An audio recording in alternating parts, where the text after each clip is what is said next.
L'homme ne vivra pas de pain seulement, mais de toute parole qui sort de la bouche de Dieu. Voici votre moment de méditation quotidienne.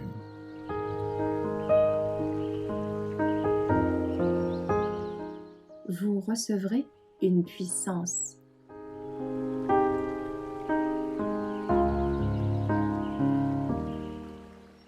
Selon le bon vouloir de Dieu, le 10 novembre.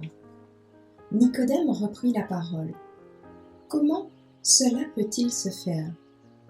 Jésus lui dit, tu es le docteur d'Israël et tu ne sais pas cela?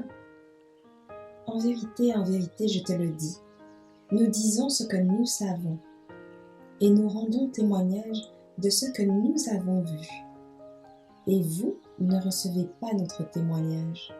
Si vous ne croyez pas quand je vous ai parlé des choses terrestres, comment croirez-vous quand je vous parlerai des choses célestes?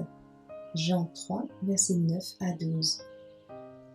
Un prix infiniment élevé a été payé pour permettre aux hommes d'atteindre la perfection du caractère chrétien.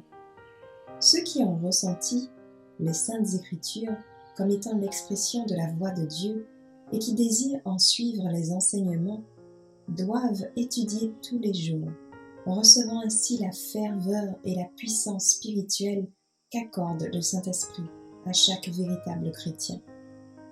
Le Saint-Esprit est un aspect du divin agissant en toute liberté d'action. Le Dieu du ciel se sert de son esprit comme lui semble bon. Aucun esprit humain, aucun jugement, ni aucune méthode propre aux hommes ne peuvent limiter son action ni décider de la façon dont il va opérer. On ne peut pas davantage ordonner au vent de souffler dans une certaine direction, ni de se comporter de telle manière. Comme le vent qui se déplace avec force, faisant plier et brisant son chemin des arbres majestueux, le Saint-Esprit touche puissamment les cœurs et aucun être humain limité ne peut en restreindre les effets. Nicodème avait du mal à s'incliner devant la vérité, parce qu'il ne comprenait pas ce que signifiait cette puissance employée et envoyée par Dieu. Pourtant, il admettait les faits naturels, même qu'il ne pouvait les expliquer, ni même les comprendre.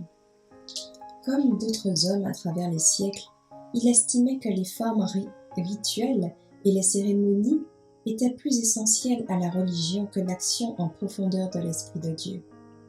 Les ruisseaux seront purifiés quand la fontaine des cœurs sera débarrassée de ses souillures.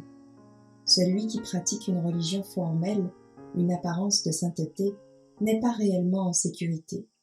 La vie chrétienne correspond non à une modification ou à une amélioration de la vie d'avant, mais à une transformation en profondeur.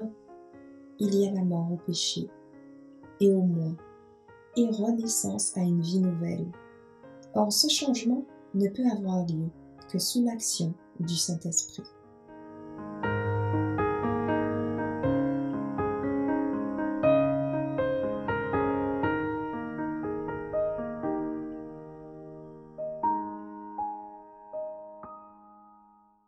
Merci d'avoir écouté cette présentation. Assurez-vous de nous rejoindre demain pour votre moment de méditation quotidienne avec lereste.org.